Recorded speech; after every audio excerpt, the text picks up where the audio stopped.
Innal hamdalillah nahmaduhu wa nasta'inuhu wa nastaghfiruh wa na'udzu billahi min syururi anfusina wa min sayyiati a'malina. May yahdihillahu fala mudilla lahu wa may yudlil falan tajida lahu waliyyan mursyida. Asyhadu an la ilaha illallah wahdahu la syarika lah wa asyhadu anna Muhammadan abduhu wa rasuluh.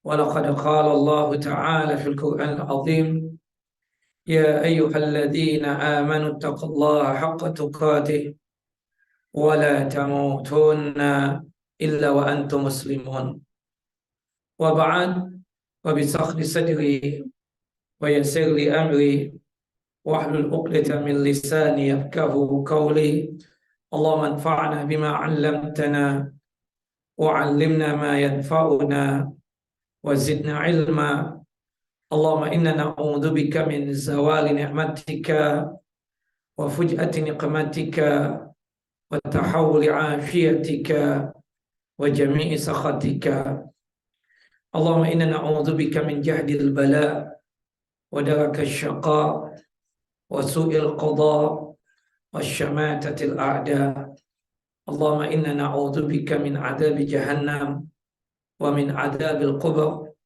ومن فتنة المحيا والممات ومن شر فتنة المسيح الدجال. Akhwati fi din, a'azani wa a'azakum Allah. Bapak dan Ibu yang dimuliakan oleh Allahu Jalla wa Ala, Majlis Ta'lim Ar-Rayyan yang selalu dalam lindungan dan penjagaan Allahu Jalla wa Ala. Alhamdulillah pada hari ini kita bisa bermuajahah, bisa bertemu di tempat yang mulia ini setelah hampir 5 tahun tidak berjumpa. Apalagi kepada Kakanda Lucy, alhamdulillah dia telah dikembalikan oleh Allah Jalla wa Ala ke jalan yang benar. Alhamdulillah. Walhasil kerinduan ini ada, kerinduan seorang adik kepada kakak, seorang anak kepada ibu, seorang cucu kepada nenek. Alhamdulillah, Allah sehatkan kita, Allah panjangkan umur kita di dalam ketaatan kepada Allah Jalla wa'ala. Kita masih diberikan kesempatan untuk ta'amuk dan tafakuh fiddin, untuk memperdalam din Allah dan agama Allah Jalla wa'ala.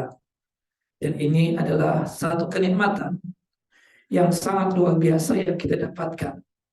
Tidak semua muslimin, tidak semua muslimat mendapatkan nikmat sebagaimana yang kita dapatkan pada kesempatan kali ini.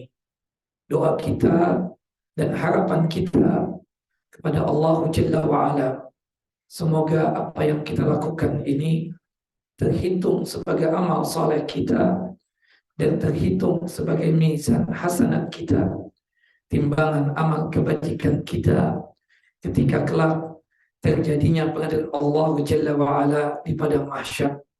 Doa kita dan harapan kita kepada Allah Jalla Jalaluh, semoga apa yang kita lakukan ini sebagai caranya Allah Jalla wa'ala untuk menjatuhkan ridha dan rahmatnya atas kita semua, sehingga kita semua dimasukkan ke dalam jannah dan surganya tanpa ada hisab. Amin ya rabbal alamin. Salawat dan salam selalu tercurah kepada Nabi kita Muhammad sallallahu alaihi wasallam, Nabi yang telah mengajarkan kepada kita tentang iman dan Islam sehingga kita bisa merasakan manisnya keimanan dan lezatnya keislaman. Bapak dan Ibu yang dimuliakan oleh Allah Jalla wa Ala, insyaallah kajian kita pada hari ini akan membahas pembahasan berkaitan tentang riya. Sebagaimana yang kita pahami, riya ini kan termasuk dari syirik kecil. Kalau kita berbicara tentang syirik, itu terbagi menjadi dua. Ada syirkul akbar, ada syirik besar, dan ada syirkul asghar, syirik kecil. Nah, riya dan sum'ah, saudaranya ya, saudara daripada riya itu namanya sum'ah. Itu termasuk kategori syirik kecil. 5 tahun yang lalu kita sudah menjelaskan tentang perbedaan antara syirik besar dengan syirik kecil. Ada 4 perbedaan. 2 di dunia, 2 di akhirat. Apakah Kanda Suti resmi? Sito resmi ya siapa? Pakai Kalaksmi ya, benar. Ingat yang itu. Ya, Kak siapa? Laksmi ya. Masih ingat nggak, ibu-ibu? Apakah masih ingat nggak? Perbedaan syirik besar dengan syirik kecil. Karena ada perbedaannya tentunya. Sebelum kita masuk kepada pembahasan yang inti. Kafinya, kalau syirik besar itu mengakibatkan pelakunya gugur seluruh pahala amal soleh yang dia kerjakan. Dari dia balik sampai dia setua ini. Berarti percuma melaksanakan ibadah apapun jika dia masih melakukan syirik besar. Karena akibatnya seluruh pahala amal soleh yang dia kerjakan itu rontok. Itu tidak ada nilainya di sisi Allah. Sebagaimana yang Allah Jalla wa'ala nyatakan di dalam surah Al-An'am, surah yang ke-6 ayat 88, dan surah Az-Zumar surah yang ke-39 ayat 65. Kata Allah, la in asyrakta la yahbatanna amalu. Sedikit saja engkau melakukan perbuatan syirik besar, maka rontok seluruh pahala amal saleh yang pernah dikerjakan. Al-An'am ayat 88, walau asyraku la habita anhum ma kanu ya'malun. Jika mereka berbuat syirik apa di sini? Syirik besar, maka rontok seluruh pahala amal saleh yang dia kerjakan. Masuk surah Az-Zumar, surah yang ke-39, ayat 65. La in asyrakta la yahbatanna amaluk. Sedikit saja kita berbuat syirik besar, maka niscaya seluruh pahala amal saleh yang pernah kita kerjakan itu gugur, rontok, tidak ada pahalanya di sisi Allah. Wa la takunanna minal khasirin.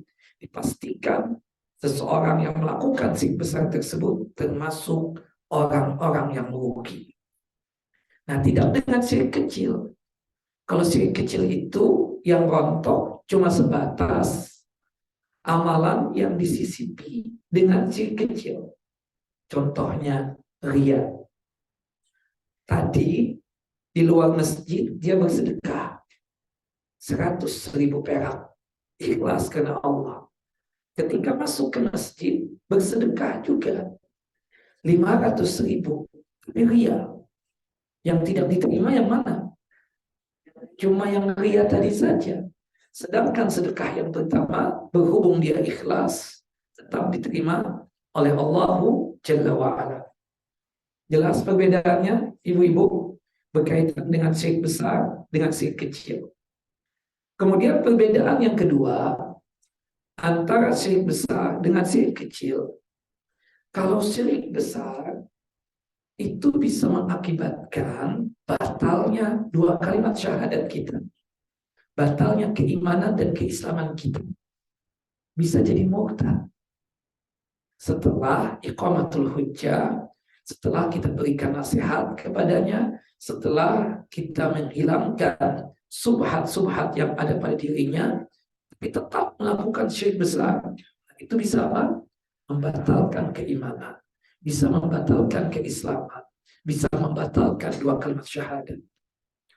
Tapi kalau syirik kecil tidak membatalkan keimanan, tapi dia dihukumi fasik. Fasik itu adalah orang yang melakukan dosa besar, tapi dia masih muslim. Jelas ibu-ibu perbedaan yang kedua? Nah, ini ketika di dunia. Nah, waliyadzubillah, ternyata syirik itu dibawa mati. Belum sempat untuk bertaubat dari yang namanya syirik besar ataupun syirik kecil. Bagaimana hukum di akhiratnya? Kalau syirik besar yang dibawa mati itu mengakibatkan dosa syirik besarnya itu tidak diampuni oleh Allah Jalla wa'ala. Jadi perlu digarisbawahi, yang disebut dengan syirik atau dosa syirik yang tidak diampuni adalah syirik besar yang dibawa mati. Artinya, kalau kita pernah melakukan syirik besar ketika hidup sekarang ini, ternyata suami yang sekarang hasil memelet, nah itu kan syirik besar, iya kan? Atau datang ke dukun, kan ada tuh guna-guna istri muda, katanya kan begitu, zaman dulu ya. Nah itu kan syirik besar, bukan begitu? Guna-guna istri muda, ya kan? Itu kan syirik besar. Nah maka ketika sebelum meninggal dunia dia bertobat, akan diampuni oleh Allah Jalla wa'ala. Berdasarkan firman Allah dalam surah Az-Zumar, surah yang ke-39 ayat 53. Ya ibadiyalladzina asrafu ala anfusihim la taqnatu min rahmatillah fa innallaha yaghfiru dzunuba jami'a. Wahai hamba-hambaku yang berlumurkan dengan dosa-dosa, termasuk syirik besar, janganlah kalian berputus asa dari rahmat Allah Jalla wa'ala. Janganlah berputus asa dari ampunan Allah. Innallaha yaghfiru dzunuba jami'a. Sesungguhnya Allah mengampuni seluruh dosa-dosanya. Catatannya, untuk syirik besar ini baru bisa diampuni oleh Allah ya dia bertaubat sebelum meninggal dunia. Waliyadzubillah, kita berlindung kepada Allah. Jika syirik besar itu dibawa mati, itu yang tidak diampuni oleh Allah Jalla wa'ala.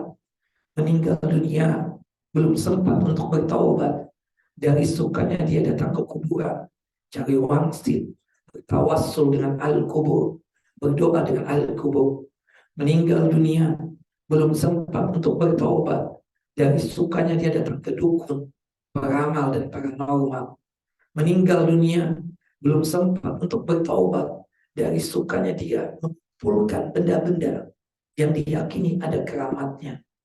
Meninggal dunia, belum sempat untuk bertaubat dari syirik besar. Inilah yang tidak diampuni. Syirik yang tidak diampuni itu apa? Syirik besar yang dibawa mati, belum sempat untuk bertaubat.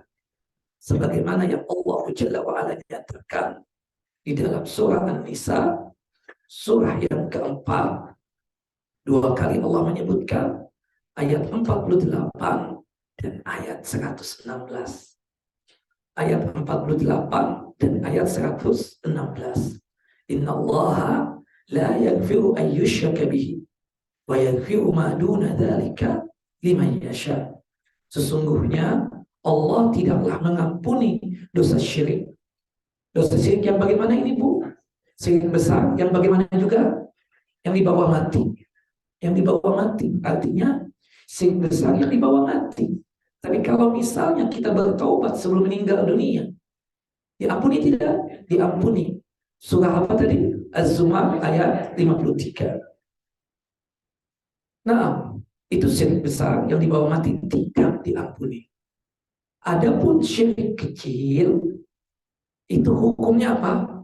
Sama dengan dosa-dosa besar yang lainnya. Kalau teman kita meninggal dunia, ternyata dia tersebut belum pakai hijab, gimana hukum di akhiratnya, Bu, nanti? Ada anak tetangga kita narkoba meninggal dunia, bagaimana hukum di akhiratnya? Ada teman kita meninggal dunia, dia Masya Allah sholatnya rajin, sedekah rajin, ikut kajian juga rajin, cuma satu yang belum bisa dia tinggalkan, masih suka kerok alis dan potong bulu mata, masih suka sulung bibir dan sulap alis. Kelingking kemarin. Gimana hukum di akhiratnya? Tamasyiatillah, di bawah kehendak Allah. Insya'a dabahu wa insya'a ghafaralah. Jika Allah berkehendak, bisa saja akibat syirik kecilnya tadi Allah mampirkan dia ke dalam neraka. Kalau toh mampir ke neraka, gak kekal abadi. Tak ujungnya apa? Masuk surga.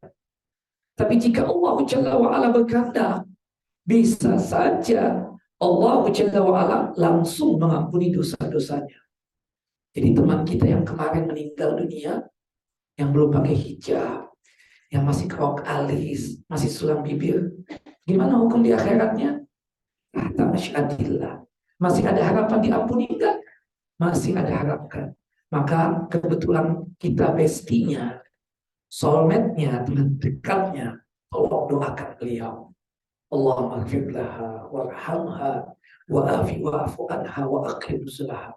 Setiap kali kita melewati tengah kusir, ini yang dulu ikut kajian di raya, ya Allah, dia belum sempat bertobat dari suka sulam bibir dan sulam alis. Kita doakan, ampuni enggak oleh Allah Jalla wa'ala. Nah, kita lewat lagi ke karet. Ya Allah, ini teman kita yang di Tanah Abang, yang juga ikut kajian yang Awaksa nomor nomor Awaksa 5 nomor 8. Allah meninggal dunia juga. Kita bisa minta ampunkan, termasuk syirik kecil. Subhanallah. Itu hukumnya apa? Tahta masyiatillah, di bawah kehendak Allah. Kalau tahta masyiatillah berarti apa? Masih ada harapan untuk diampuni. Kalau toh masuk neraka, enggak kekal abadi. Billah. Kalau syirik besar yang dibawa mati, enggak ada ampunan. Jelas ibu-ibu? Yang terakhir, yang keempat, perbedaan antara syirik besar dengan syirik kecil. Kalau syirik besar yang dibawa mati, itu yang mengakibatkan dia kekal abadi dalam neraka selama-lamanya. Tidak ada yang sanggup untuk menolong doa kita yang hidup, dan bisa juga untuk membela dan memberikan pertolongan kepadanya. Sebagaimana yang Allah Jalla wa'ala firmankan dalam surah Al-Ma'idah, surah yang kelima, ayat 72.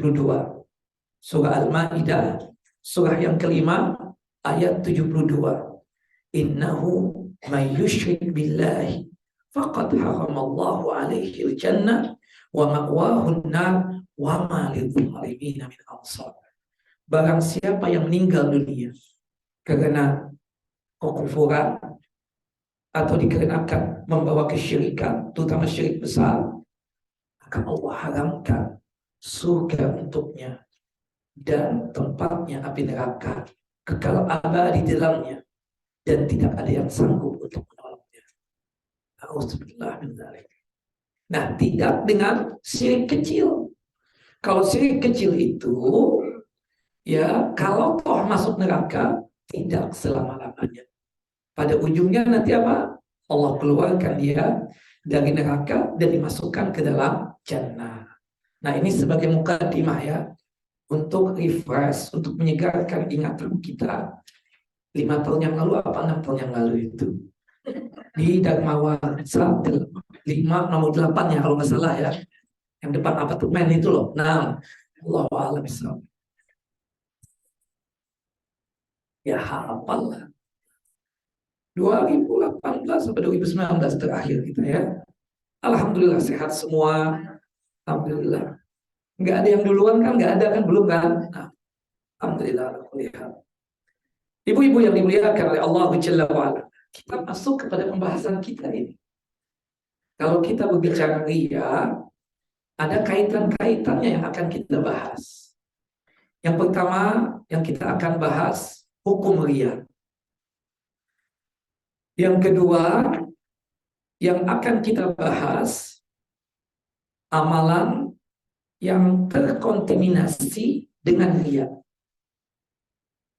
yang tercemar dengan penyakit ria. Kemudian pembahasan yang ketiga adalah berkaitan hukum bertobat dari ria. Nah, ini tadi yang dikatakan oleh Kafin ya tadi. Apa iya kalau kita ria kemudian bertobat, amalan itu dianggap sebagai amal soleh yang bersama dengankan pahala atau habis begitu saja. Misalnya kan 20 tahun yang lalu kita sempat memberikan bantuan kepada masjid atau yayasan apalah. Tapi pada waktu itu ria, 20 tahun yang lalu. Subhanallah, hari ini kita ikut kajian Ar-Rayyan. Kita mendengar tentang masalah ini. Kita yakin banget dulu memang ria. Kalau kita bertaubat, jelas diampuni. Tapi pertanyaannya, kita kan 20 tahun yang lalu nyumbang 5M itu buat ke masjid. Tapi ria. Di mana? Apakah ada harapan amalan itu dianggap sebagai amal soleh yang bersama dengan pahala? Nah, ini akan kita bahas nanti pada pembahasan yang ketiga. Yang keempat,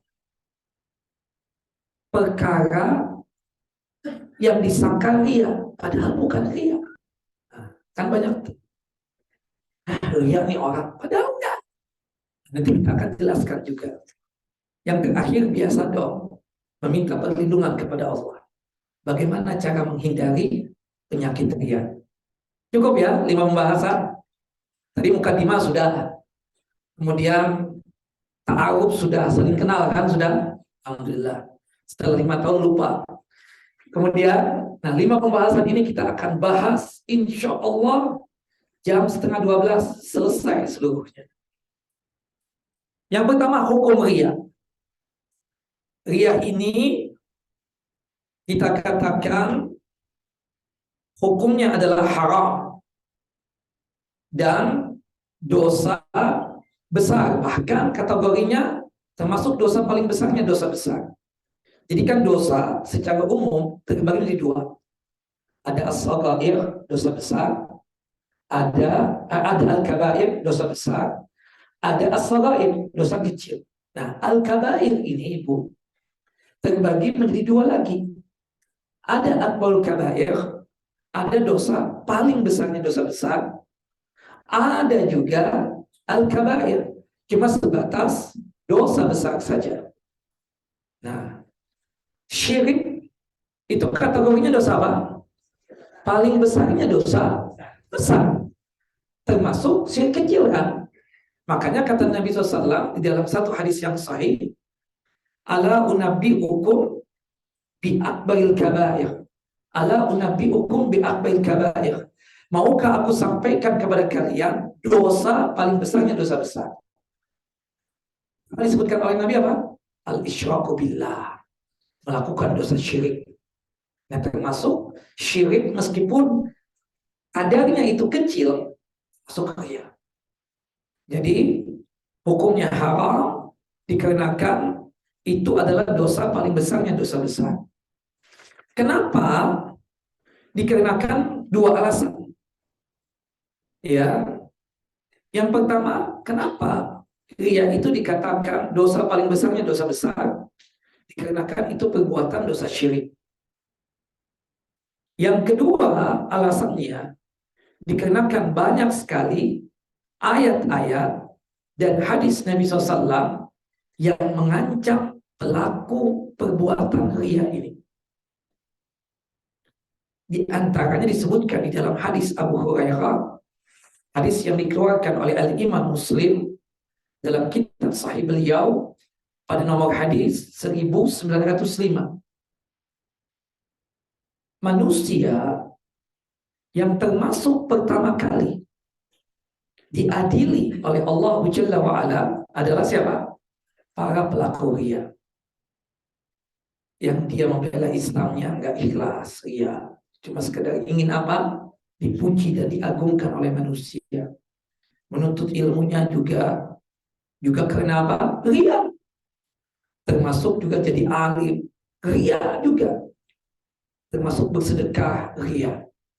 Nah, mereka ini, 3 golongan ini dilempar oleh Allah Jalla wa'ala dikenakan melakukan apa?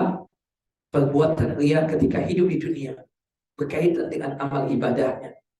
Nah, jadi dikarenakan 2 alasan ini membuat hukum daripada dosa ria itu termasuk dosa besar atau dosa paling besarnya dosa besar. Jelas ibu-ibu? Baik. Nah, kemudian kita masuk kepada pembahasan yang kedua. Bagaimana Ustaz jika sekiranya amalan kita ini terkontaminasi, tercemar oleh penyakit riya? Pasti dong dalam perjalanan hidup kita ini adalah ini beramal, beribadah, melakukan kebajikan dikarenakan manusia. Para ulama membagi permasalahan ini menjadi 3 pembahasan. Amalan yang terkontaminasi dengan riya terbagi menjadi berapa? 3 bagian. Yang pertama, riya sejak awal. Jadi sebelum beramal juga sudah riya. Sholatnya, puasanya, zakatnya, hajinya. Yang kedua, riya yang muncul di tengah-tengah beramal. Pertama, kedua, ikhlas. Rakaat ketiga, muncul penyakit riya. Gimana hukumnya? Kemudian, pembahasan yang ketiga dan pembahasan yang kedua ini, riya yang muncul setelah beramal. Ustaz, ngisi kajian di masjid itu ya? Iya. Aku loh yang bangun masjid itu. Dia info kepada Ustaz tujuannya untuk riya. Ketika membangun masjid itu ikhlas karena Allah. Tapi pas cerita kongko-kongko dengan bestinya, itu yang bangun. Ya kan begitu. Gimana hukum amalan dia itu? Nah, kita bahas ya satu-satu Bu ya. Jelas Ibu? Udah jelas ya? Nenek jelas Nenek? Nah, saya nggak kecepatan nggak? Pertama, riya sejak awal. Jadi sebelum melakukan amalan itu sudah dalam hatinya apa? Riya, ingin pamer, ingin show off, ingin ada pengakuan dari manusia, ingin dianggap oleh manusia, ingin dipuji oleh manusia. Sepakat para ulama, jika seseorang beramal sejak awal terjangkiti oleh penyakit riya, maka amalan tersebut tertolak, tidak ada pahala sama sekali. Bahkan dia tersebut telah dianggap melakukan dosa besar. Jelas?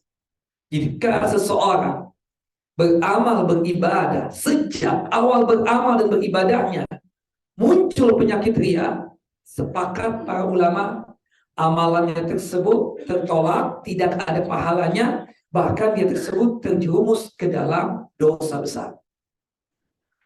Al-Imam Ibnu Qayyim rahimahullah rahmatan wasi'ah ketika menjelaskan tentang amalan yang ada kaitannya dengan riya, itu terbagi menjadi 2 macam, 2 jenis amalan.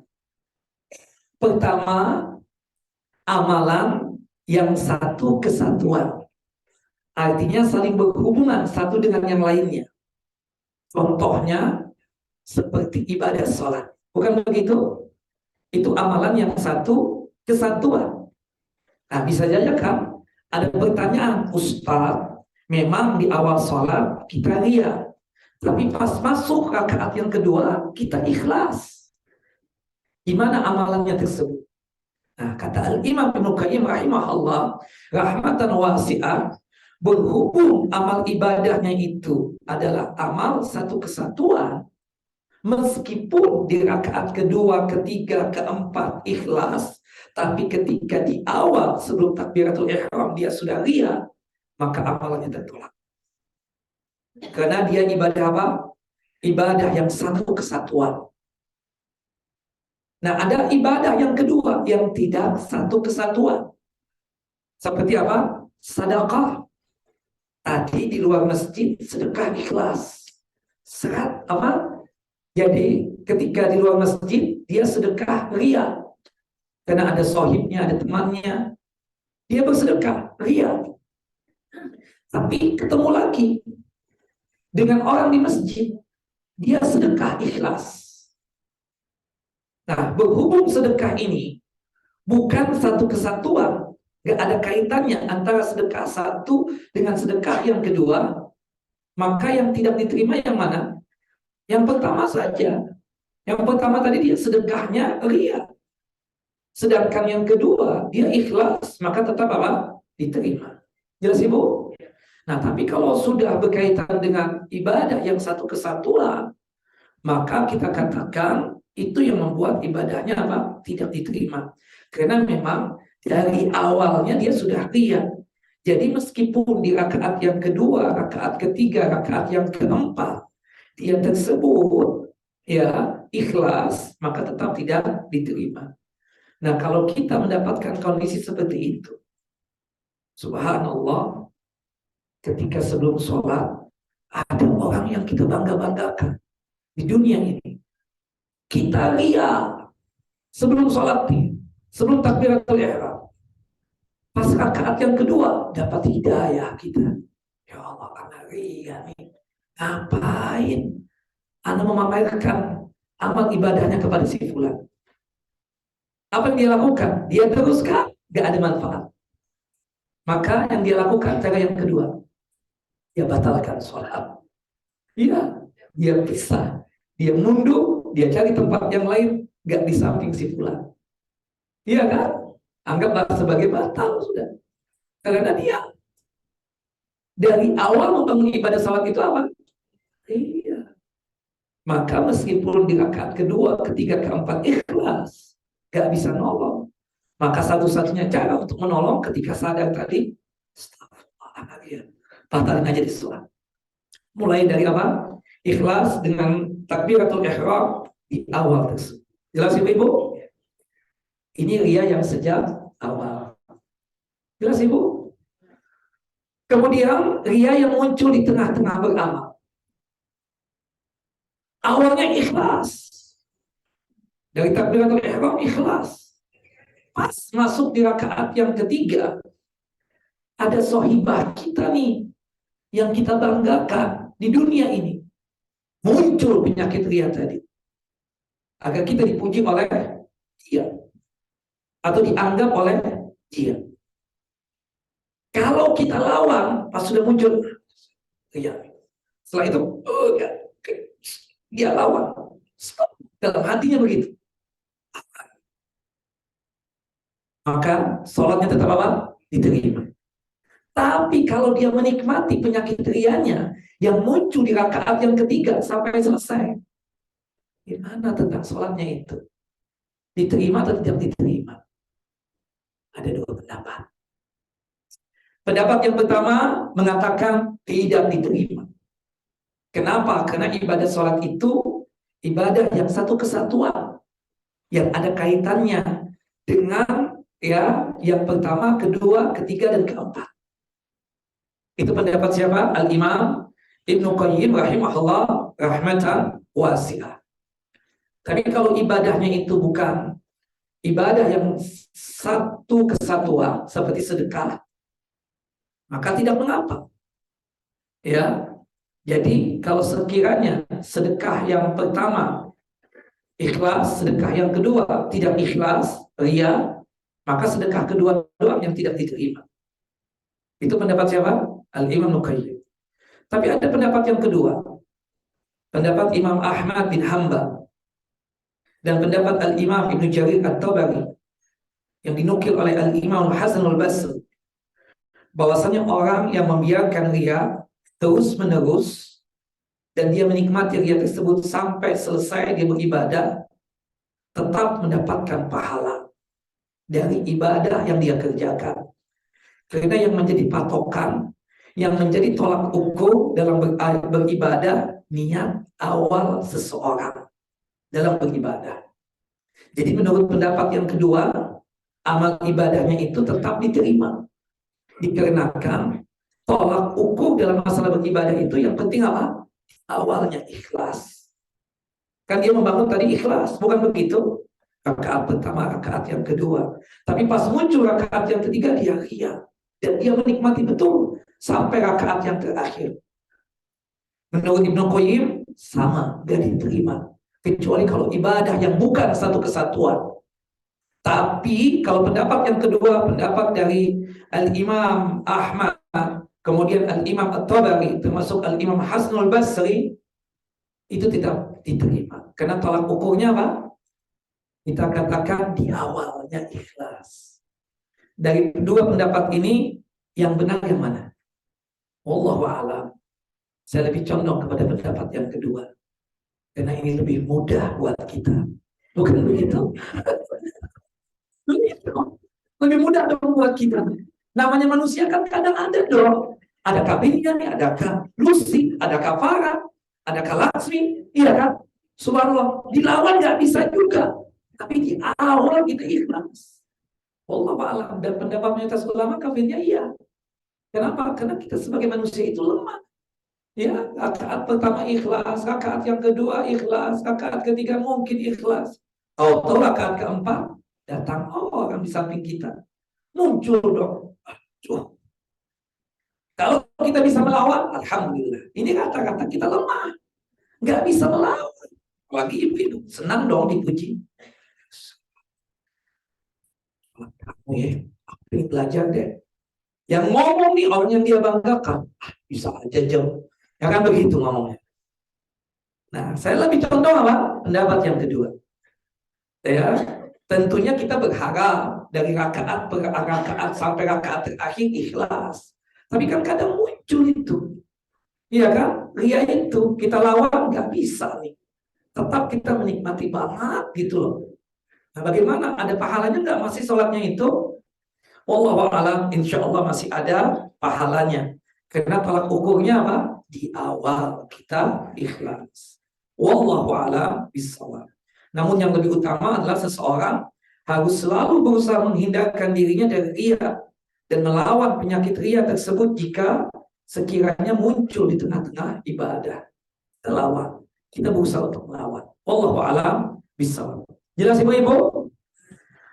Amalan yang muncul di tengah-tengahnya ria.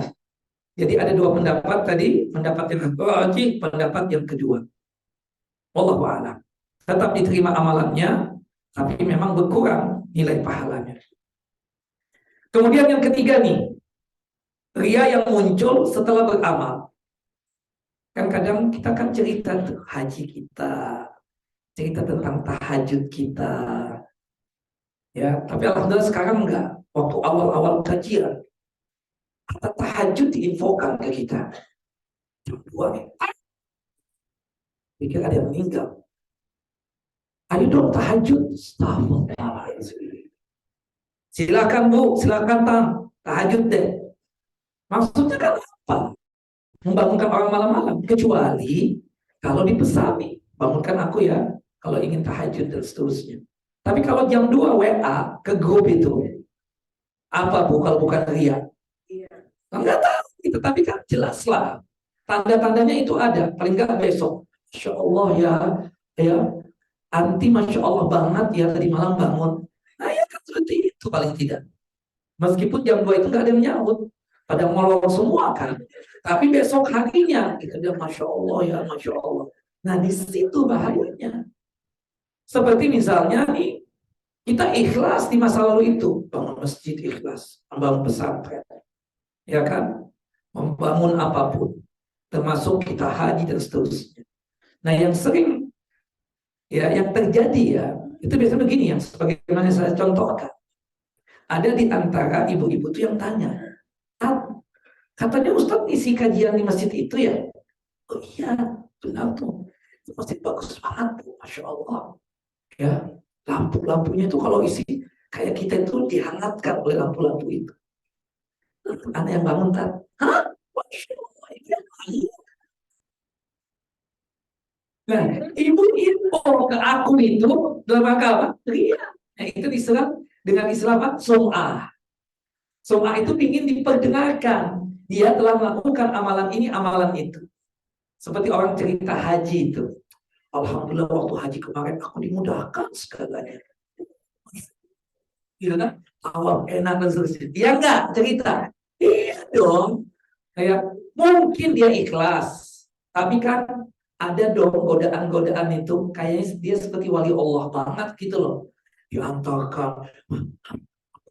Usaha Ustaz untuk mencium Hajar Aswad. Alhamdulillah tahu-tahu ada orang mencium putih bersih. Aku pikir orang Turki apa semua. Dia yang memegang-megang aku dan sampai aku cium Hajar Aswad. Setelah aku tengok gak ada lagi orang. Mungkin malaikat Ustaz ya. Semakin kuat dong cerita dia itu tadi itu. Subhanallah. Nah itu ikhlas kemarin, hajinya ikhlas, umrohnya ikhlas, tahajudnya ikhlas dan seterusnya. Tapi hari ini dia cerita itu ingin dipuji, ingin dianggap, ingin dimuliakan oleh orang yang menjadi lawan bicaranya tadi. Gak mungkin dong Ustadz ngomong, apalagi sudah tua-tua begini kan, ibu jangan, tante jangan lihat deh, gak mungkin digebuk saya. Bukan begitu. Oh, mau dicekik nih Ustaz. Kan begitu. Pasti kan Ustaz bilang dong pencitraan. Masya Allah, subhanallah, kan begitu dong Ustaz.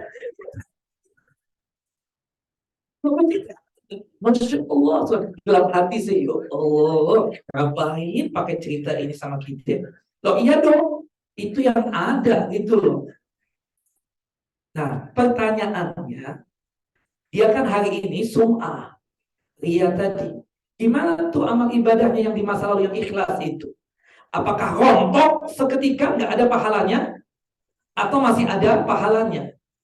Atau sebatas cuma berdosa doang hari ini? Yang dulu tetap diterima oleh Allah Jalla wa'ala. Ada dua pendapat. Dua pendapat. Biasa Al-Imam Bukhari rahimahullah punya pendapat yang agak kencang. Yang pertama itu agak kencang. Kita cari yang lemah-lemah aja ya. Nah,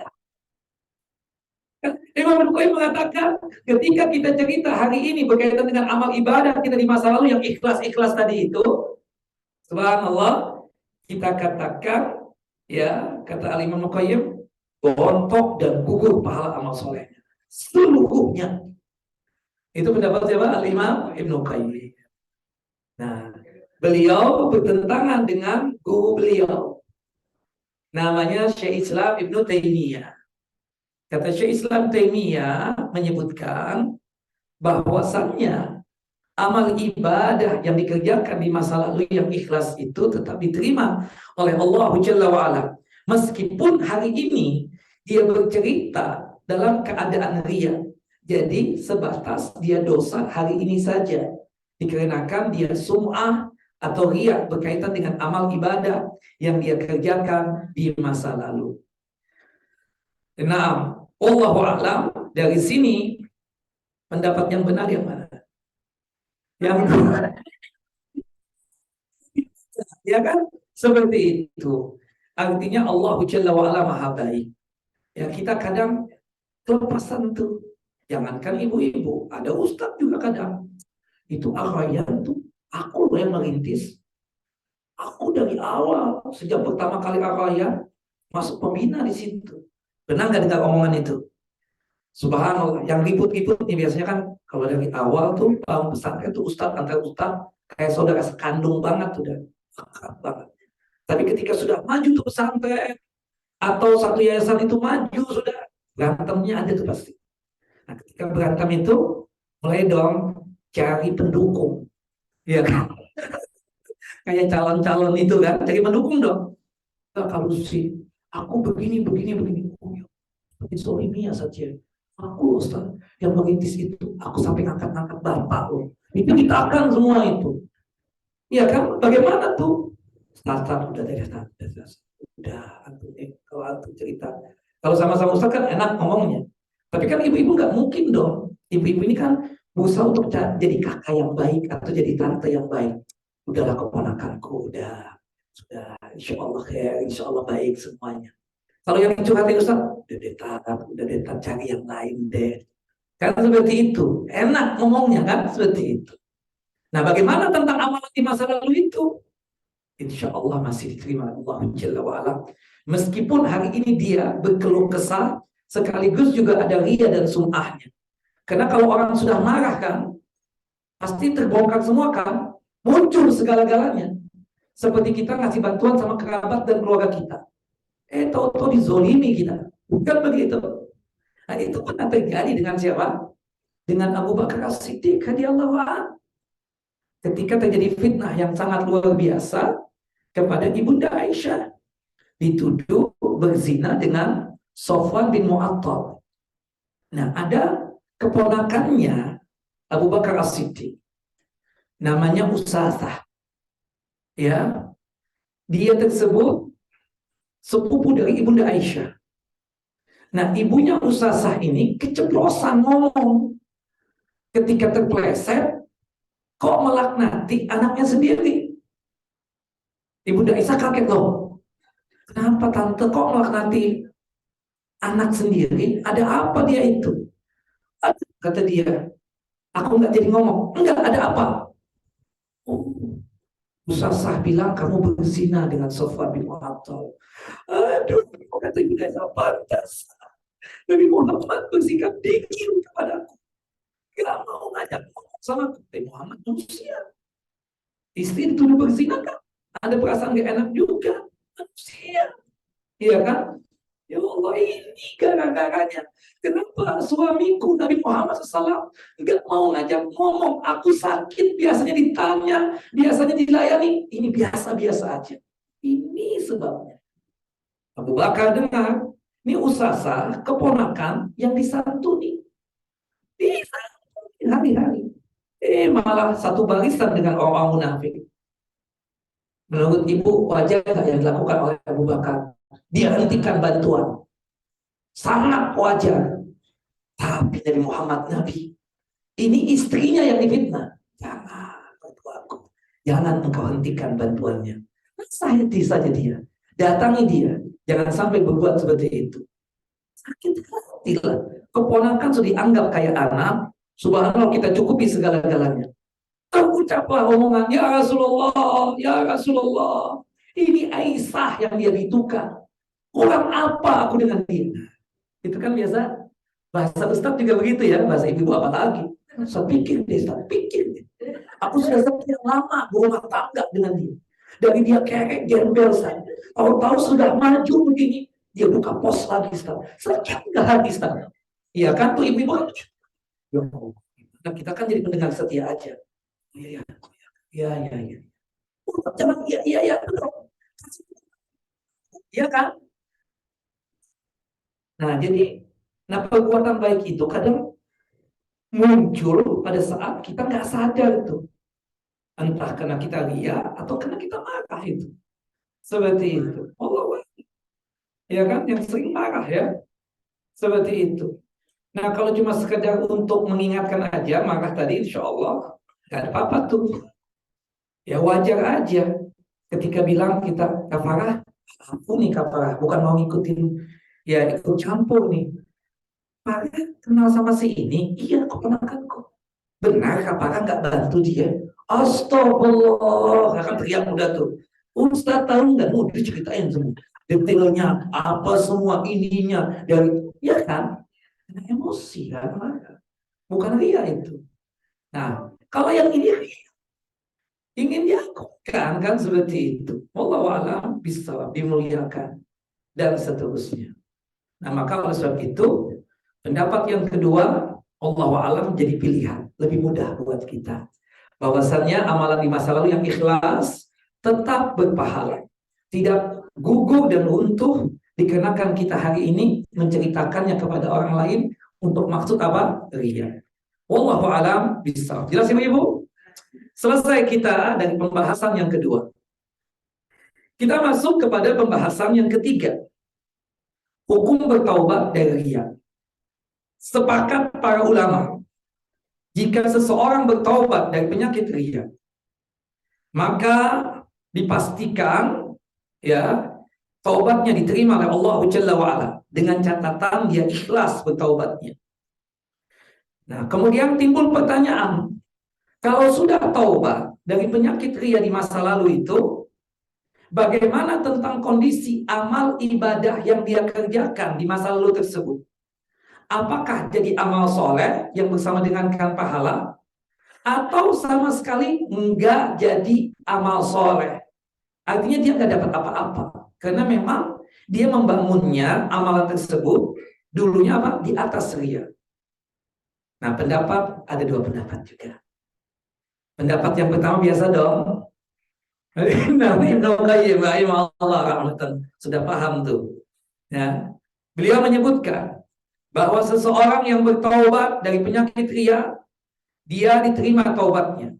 Akan tetapi berkaitan dengan pahala kembali atau dianggap amal soleh dia itu dianggap soleh, itu tidak.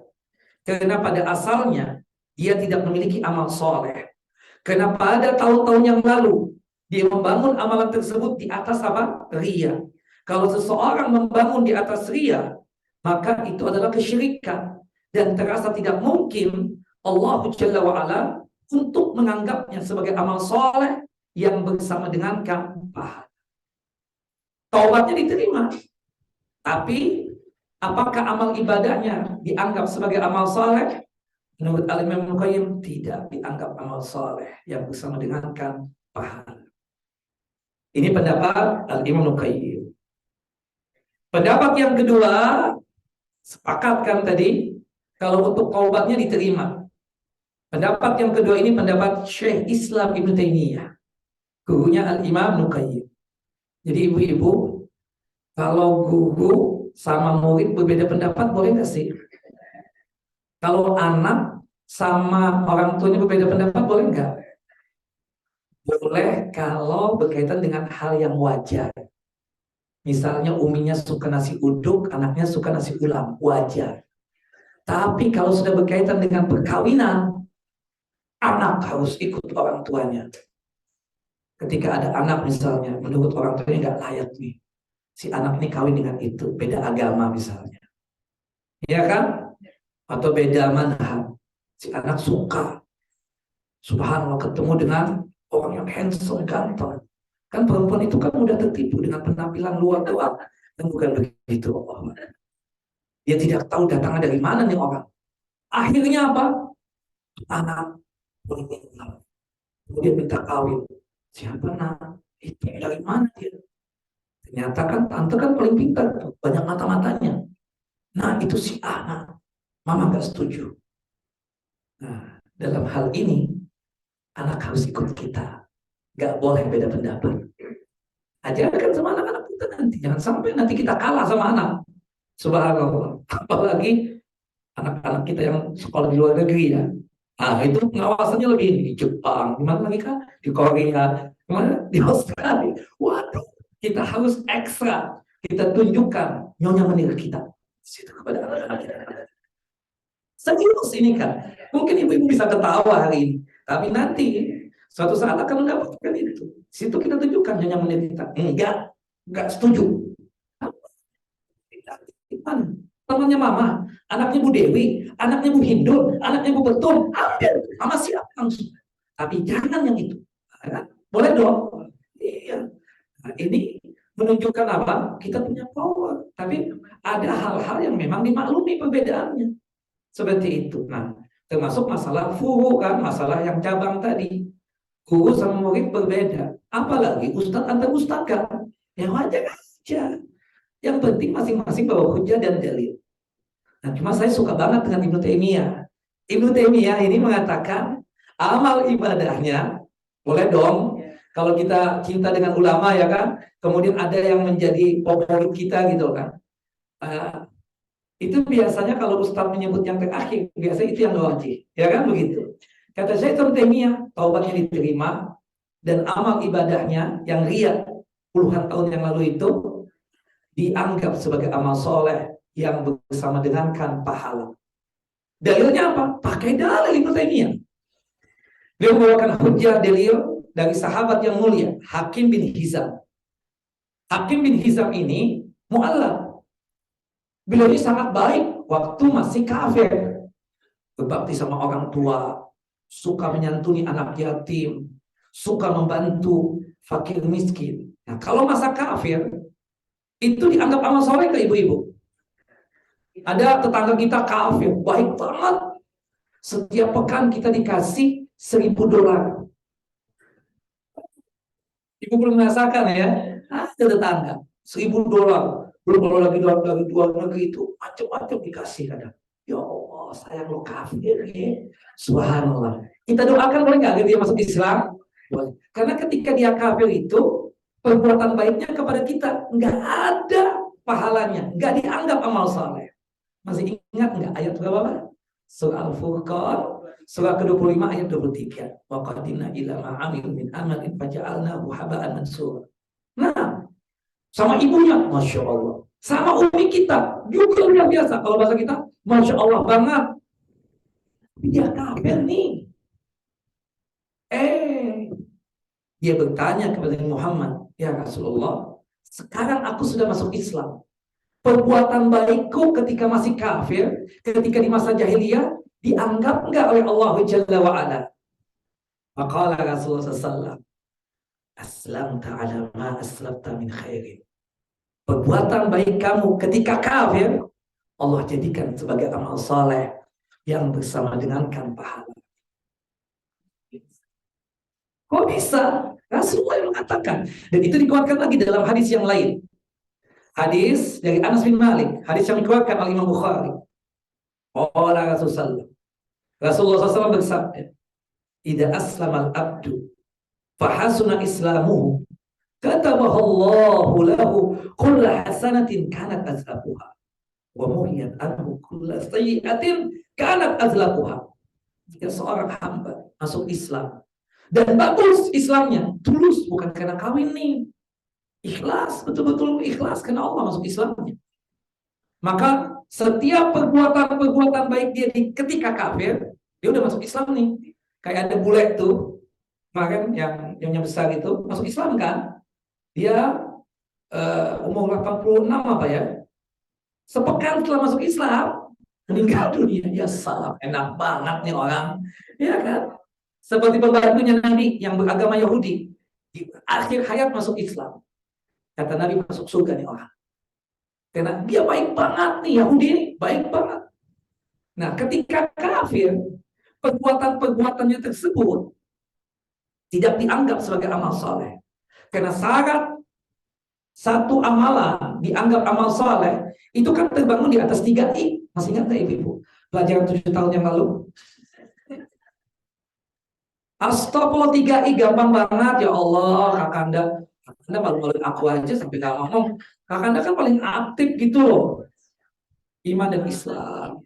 Yang kedua ikhlas. Yang ketiga ittiba. Ya kan? Yang paling utama itu apa? Iman dan Islam. Orang kafir bagaimanapun dia berbuat baik, gak dianggap amal soleh sama Allah. Baik kan kita pernah dapatkan itu. Ada orang yang baik memang tulus dari hati dia bantu kita. Tapi kafir kan? Kita doakan nih semoga masuk Islam. Ya Allah. Ya. Walhasil Hakim bin Hizam ini nanya sama Nabi. Kata Nabi, iya, Allah anggap perbuatan baikmu dulu dianggap sebagai amal soleh dan berpahala. Padahal yang disembah apa? Patung berhala. Nah, itu yang menjadi hujah dari Ibnu Taimiyah. Kalau kafir aja, kalau masuk Islam, perbuatan baiknya dianggap sebagai amal soleh, apalagi yang muslim. Ketika dia bertobat dari penyakit rianya itu dan sum'ahnya, dianggaplah sebagai amal soleh. Jelas ya? Nah, makanya kita yang merasa 20 tahun yang lalu, 10 tahun yang lalu, atau 5 tahun yang lalu pernah berbuat riya, hari ini bertobat ya Allah.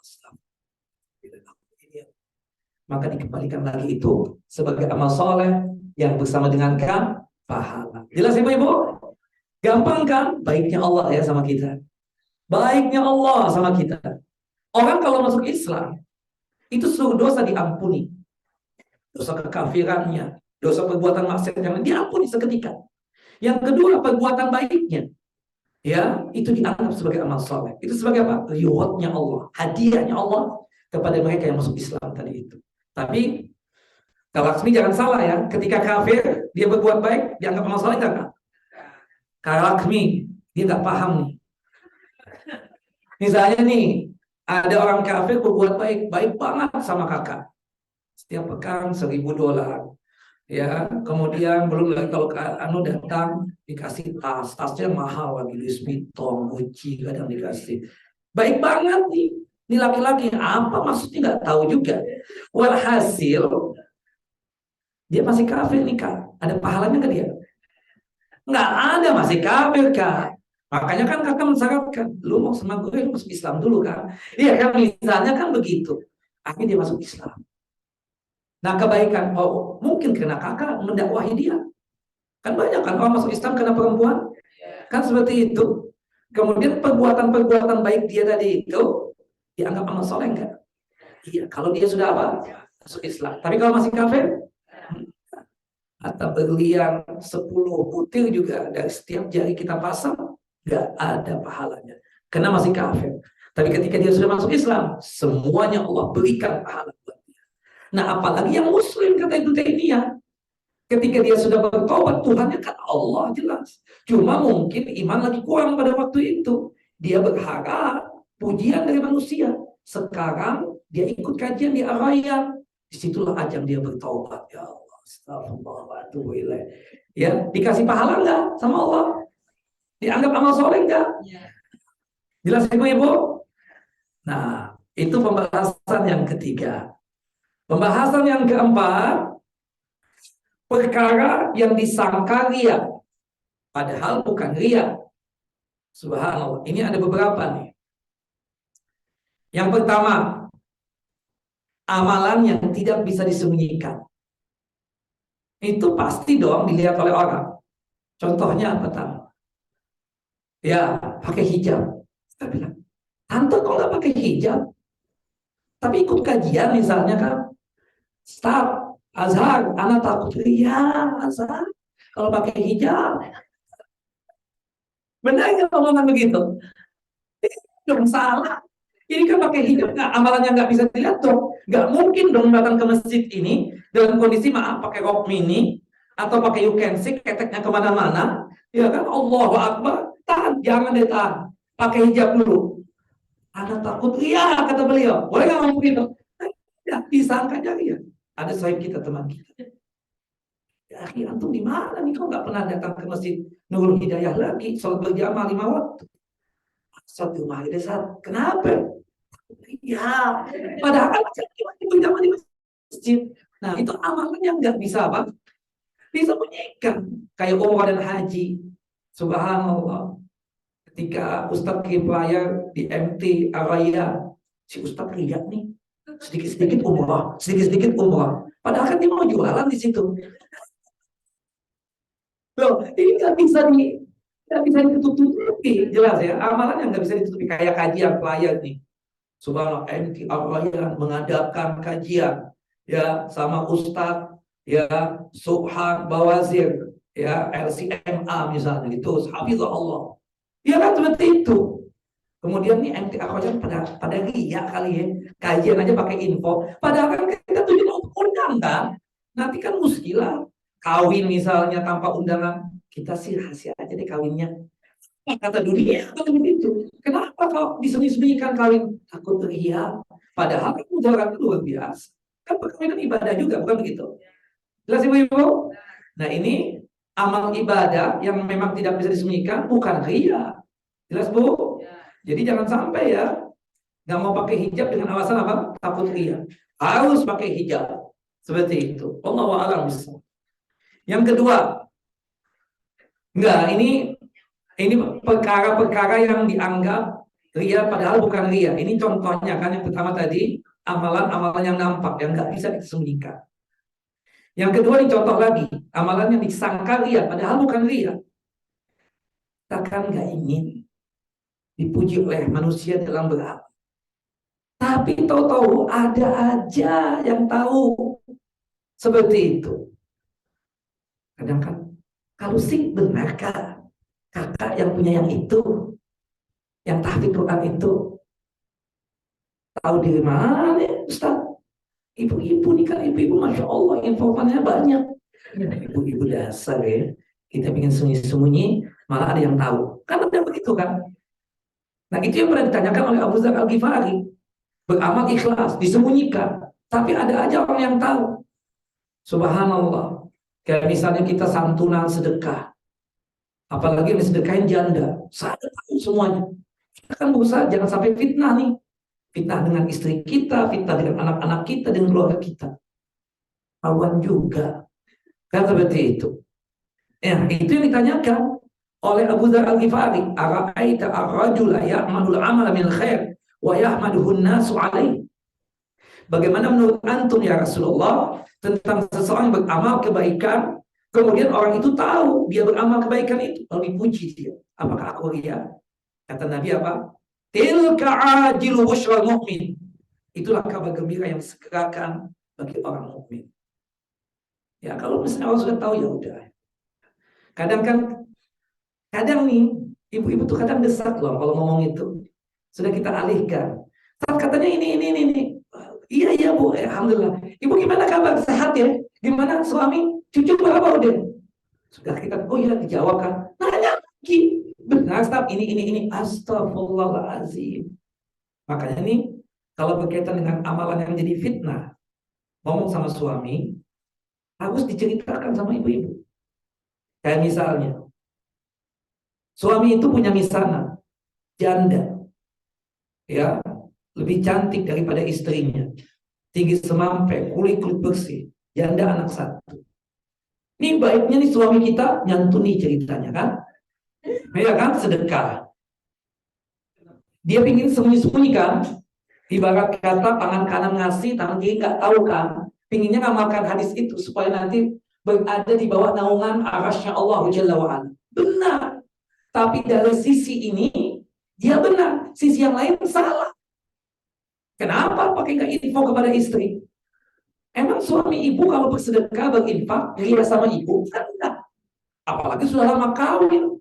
Kalau awal-awal kawin benar gitu. Kita buang angin juga menjauh kan. Sekarang nggak ada malu-malunya sama sekali. Suaminya begitu, istrinya begitu. Bukan begitu? Itu yang awal-awal kawin doang. Nah ngomong sama istrinya. Nih bisa mengkus kesian. Aku nggak mungkin kawin sama dia karena ada kamu. Nah, kalau saya itu, ya kan dia iya dong kan? Ya kan kita fair aja kan, kali-kali ada peluang kan seperti itu. Nah, kan daripada sedekahin kata dia kawin aja deh, ya kawinin aja kesian dia, kita kayak adik kita sendiri. Misalnya kan kali ada peluang begitu kan. Nah, walhasil kita ngomong.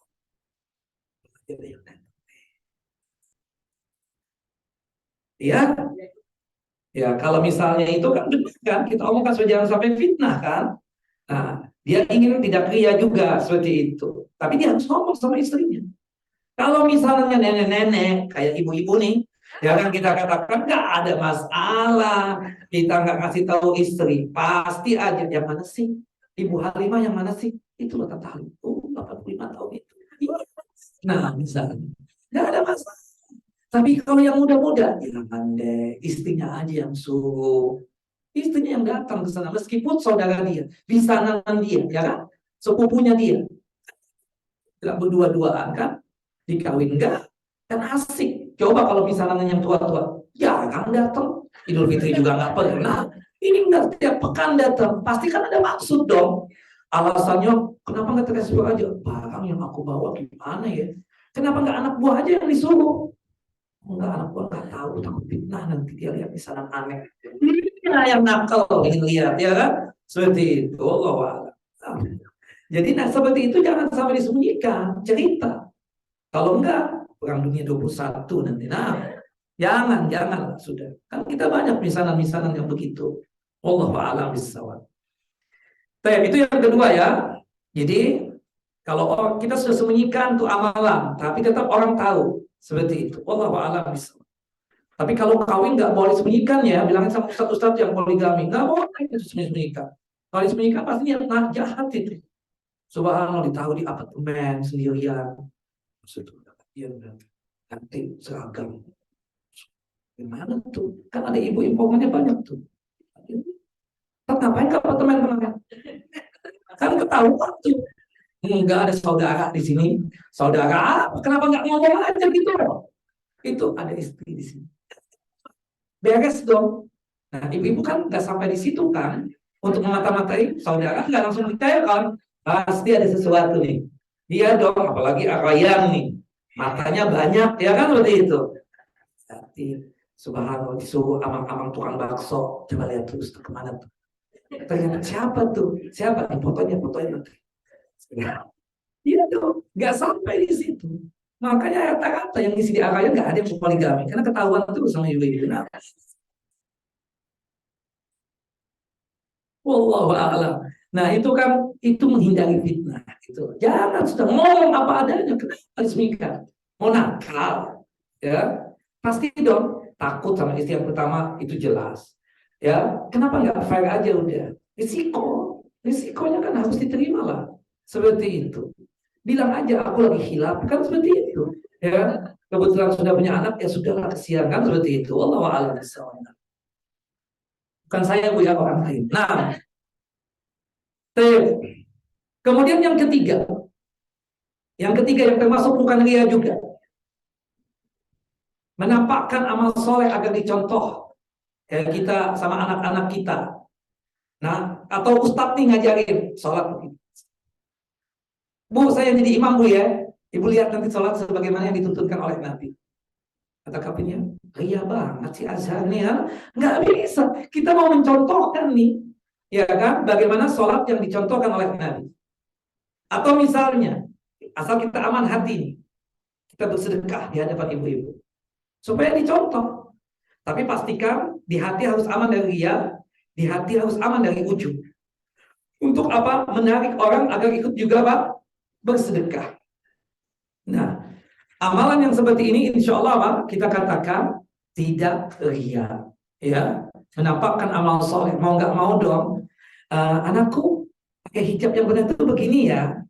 Anakku ingin pakai hijab yang mana? Kelelawar ataukah payung, umbrella, ataukah friend khimar?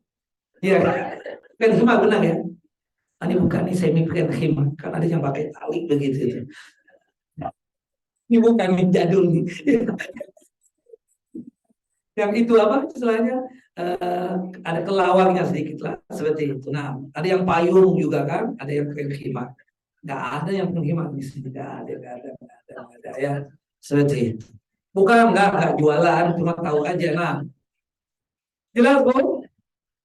Iya kan? Kemudian anak kita pengen himar aja deh supaya kelihatan menarik dan bagus kan? Pengen himar yang diikat yang tadinya ada di sini yang muncul begitu loh. Bukan pengen himar ini. Bukan. Oh, ada talinya di belakang. Gak lihat. Jadi jangan dibuka kak. Udah. Iya kan? Nah, anak kita gimana mah caranya mah? Aku pingin banget. Nah, kita contohkan kan? Lihat nggak? Nah, kayak misalnya kita ngajarin doa anak dan seterusnya, kan seperti itu. Termasuk bagaimana Rasulullah SAW waktu itu bersedekah di hadapan para sahabatnya, agar sahabatnya juga apa? Terpacu supaya bersedekah juga. Cuma harus amannya hati, harus aman. Jangan sampai ada ria dan sum'ah seperti itu. Wallahu a'lam ya bisawab. Jelas ibu-ibu? Kemudian yang keempat, ini bukan ria juga. Seorang terpacu beramal soleh karena melihat temannya beramal soleh. Kita ini memang aslinya doyan makan kan, ya. Tapi berhubung besti-besti kita ini Senin Kemis selalu rajin untuk berpuasa, ada nggak keinginan untuk berpuasa juga ibu-ibu? Aslinya kita malas ikut kajian, cuma besti-besti kita ikut kajian araya, deh, iya kan? Tadinya mungkin karena ya ingin mengisi waktu kosong aja, tapi asyik dia dengan kajian akhirnya. Sholat duha, kan lihat masuk asli sih malas ya. Tapi teman pada sholat semua. Mau pada sholat apa sih? Sholat duha, pahalanya besar, mudah rizki dan seterusnya. Aku sholat juga dong. Paling sedikit berapa rakaat? 2 rakaat. Sholat juga kan? Nah, itu awalnya apa? Aslinya dia nggak suka beramal. Tapi berhubung teman-temannya itu mencontohkan perbuatan baik, dia pun terpacu untuk ikut beramal juga. Kita punya tante Masya Allah, rajin tahajud. Datang nginap di rumah kita. Bangun malam juga. Kita pasti bangun juga. Lihat tante kita tahajud, kita terpacu juga ingin tahajud. Apakah kita lihat? Karena ada yang mencontohkan, kemudian karena teman-teman ya rajin melakukan amal soleh, Masya Allah. Makanya coba lihat, kalau besti-besti itu seragam semua, tasnya, pakaiannya hijab. Kita nanti ke Arroyo pakai ini aja ya. Iya nggak bu? Masih nggak begitu ya? Masih ya. Ya, kita cocok ya ini ya kan gitu. Janjian. Nanti pakainya ini aja pada khimar. Aku nggak punya, aku kasih deh. Bespi kan. Subhanallah ya kan. Kalau yang jadul-jadul kan ya itu yang ini aja ya supaya jangan sampai kelihatan apa gitu kan. Tasnya kita merah semua ya. Itu kan. Nah, itu aja berkaitan dengan dunia, apalagi akhirat. Tadinya nih kita tahu teman kita yang satu bakhil. Cuma ada bagaimana teman? Yang satu ini selalu terlambat. Tapi karena melihat temannya rajin ini, terbawa juga. Iya kan? Seperti itu. Walhasil itu bukan ria. Wallahu a'lam bishawab. Jelas Ibu? Nah, empat ya, ada empat contoh tadi sudah. Nah, termasuk yang kelima, berpakaian bagus, berpakaian apa semua itu. Pakaian ini kan mubah. Kecuali laki-laki nggak boleh memakai dua pakaian. Pakaian apa, Bu? Sutra dan emas. Kalau perempuan halal semuanya.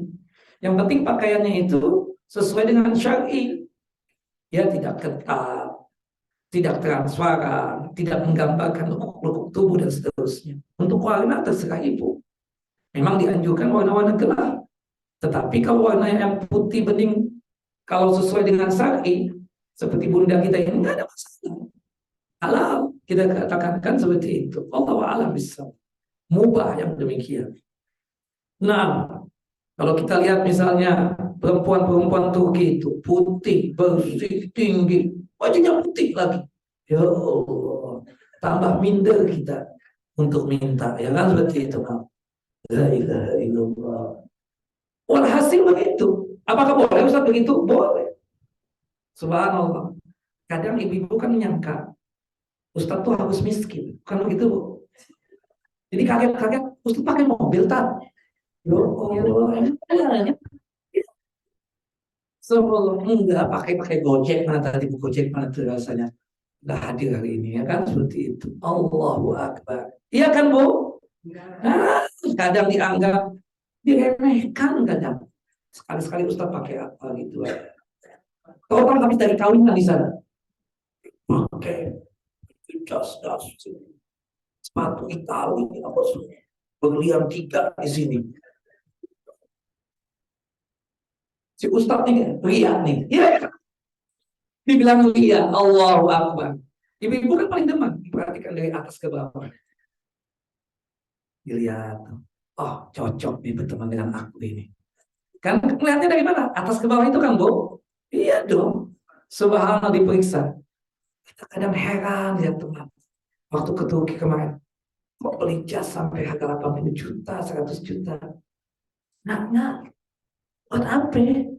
Ustaz nggak paham. Ustaz, Anda ini kejar proyek, Ustaz. Kalau pakai baju biasa kayak gini, tuh yang di itu, yang atasan-atasan tuh, enggak melirik, tak. Anak-kadang anak sewa mobil Alfa datang, kadang bawa ini termasuk ini. Ini anak pakai kalau ketemu dia aja. Jadi kan tahu lah kan seperti itu. Akhirnya proyek mudah turun. Bukan begitu. Coba kalau kita datang pakai sepeda doang ke departemen apa gitu. Siapa nih orang? Nanti pasti diusir sama security itu. Mau ketemu Pak Menteri misalnya. Udahlah, itu bukan off the record, on the record semuanya itu. Tapi dia nggak begitu. Ya, kita sebagai wujud fa'amma bi ni'mati rabbika fahadis. Adapun nikmat yang telah Allah berikan kepada kalian tampakkanlah. Kalau harus beli pakaian. Tapi intinya jangan ujub nanti. Ini yang bahaya nih ujub. Seperti misalnya kan ibu-ibu maaf kalau keluar mau kawinan itu kan 1 M tuh keluar dari rumah. Pakaian berapa? Kan sudah dihitung dulu. Tas. Oke dong, sepatu. Waduh. Allahu Akbar. Ngapain? Ingin dipuji kan? Enggak mungkin lah. Ah, pasti ada sesuatu supaya pandangan manusia tertuju kepada dia. Dan sengaja betul kalau ngomong kenapa sih tasnya begini? Perhatian nggak Ibu? Foto. Pasti itu. Tasnya kan bisa aja begini, tapi enggak. Kalau yang laki-laki, jam atau halo, yang begini-begini itu. Pasti kenapa tuh? Kalau dipikir lagi kebanyakan. Iya, kalau dia sebatas menikmati, nggak ada ujub, nggak ada ria, monggo silakan. Nikmati dunia ini kan, rumah besar, ya kendaraan bagus, silakan. Itu bukan ria. Nanti jangan sampai suatu saat, Ustaz kan juga melihat-lihat, bukan yang di selatan nih selatan. Aku jadi lecehkan sama ibu kan kadang ada tuh curhatan Ustaz, Ustaz bawa mobil aja deh Ustaz, nggak apa-apa. Iya kan begitu. Jangan yang gojek saat ujung-ujungnya bau. Ustaz, ibu-ibu pada lagi dari Ustaz. Bawa parfum Ustaz, jangan enggak. Jangan parfum yang 1.000 bunga atau malaikat sembuh. Jangan Ustaz. Dupol kayak atau apa Ustaz gitu loh. Nah, atau Bulgari lah. Jangan yang itulah. Nah, loh, iya dong. Kadang Ustaz itu minder gitu. Apalagi masuk ke satu apa? Kadang curhat, Ustaz, enggak apa-apa. Ya Allah, Ustaz di mana, Tad? Ya Allah, Bu minta maaf, Bu. Saya naik angkot 5 kali, Bu. La ilaha illallah. Yang muda udah bakalan jemput tuh dia.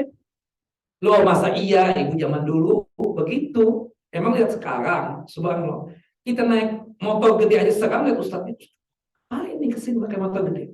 Takut kita, jangan-jangan apa gitu kan? Ternyata enggak, untuk mencari jalan cepat supaya cepat sampai kan begitu. Tapi anak nggak beli dan dikasih kata dia. Iya kan? Anda nikmatin hidup, boleh nggak? Apakah kita bilang sombong tuh Ustaz? Kan enggak. Ketika ada sahabat yang datang kepada Rasulullah, ya Rasulullah, inna libasi hasan, ya, wa inna na'li, ya, hasanata, ya, wa inna na'li hasan, ya, hal hada minal kibir. Apakah ini termasuk sombong kalau pakaianku bagus, kendaraanku bagus, sandalku bagus? Boleh nggak? Kata Nabi SAW, Inna Allah jamil, yuhibbul jamal. Sesungguhnya Allah Maha Indah dan menyukai apa? Keindahan. Al-kibru batal haq wa gamtun nas. Yang disebut dengan sombong itu apa? Menolak yang hak dan melecehkan orang. Kalau orang menolak yang hak, pasti melecehkan orang lain. Jadi kalau pakaian bagus, kudu juga Bu ya. Kadang maaf-maaf nih, kadang kan maaf pengaruh kan berpenampilan itu. Serem banget Ustaz, mau lagi. Itu ada omongan kadang tuh. Lagi kalau yang saya, kok banget tuh Ustaz. Ada tuh omongan, kita tunggu yang mana sih Bu? Jadi boleh kan tuh saya Ustaz tuh. Nih, depan dia doakan. Iya kan? Makanya kita bilang Ustaz, jangan Ustaz. Apalagi kalau kawinan, kita pakai sorban gamis, dilihatin orang enggak? Makanya kan ketahuan juga lagi. Azhar. Siapa? Kapan? Ya kapan? Ya Allah, pikir bukan Ustaz tadi. Emang siapa Kak? Waduh. Kan? Loh, ibu kan nggak pernah ketemu Ustaz dalam kondisi yang keren begitu. Karena Ustaz banyak pencitraan aja di kajian kan, seperti itu lah. Tapi salah tuh Ustaz kalau nikmati hidup. Jangan dibilang salah. Ya. Allah. Begitu kira-kira ya. Kadang kan kita dibilang sombong nih, menampakkan gitu. Dia memang ya punyanya itu gitu. Seperti itu. Apalagi kalau baru dapat hadiah tuh dipakai terus. Tapi lama-lama juga dari dipakai lagi. Seperti itu. Wallahu alam. Apalagi yang hobi kan. Ibu-ibu kan termasuk hobi yang barang-barang hobi kan. Nah, yang penting dinikmati. Jangan ujub, jangan riak kan seperti itu. Wallahu alam. Saya terakhir sebagai pemungkasnya, ini ada pertanyaan kayaknya seperti itu. Nah, bagaimana cara menghindari yang namanya penyakit ria? Yang pertama, berdoa kepada Allah. Doa ini adalah senjatanya orang mukmin. Seperti teman-teman kita di Palestina, kita nggak bisa bantu apa-apa. Kita melihat nangis.